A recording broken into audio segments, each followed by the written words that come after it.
Hello friends, welcome to TrendTech Guide. Today I'll show you how to change Windows background. So let's start. First of all, you can see I am here on my Windows. Now I'll right click and go to this Personalize, and over here you will get this interface. Now you can see here is background. I have selected this to picture. You can select any one, solid colors or slideshow. Now I'll go with pictures. You can see we can choose pictures from here. You can see here are pictures over here. Just double tap. You can see our Windows background is changed. Now again I'll go to the same interface and I'll browse one image of mine. I'll select one, okay, this one, and you can see my desktop background is changed.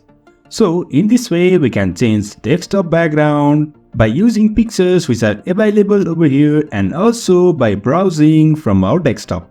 If you find this helpful, don't forget to subscribe. Have a good time.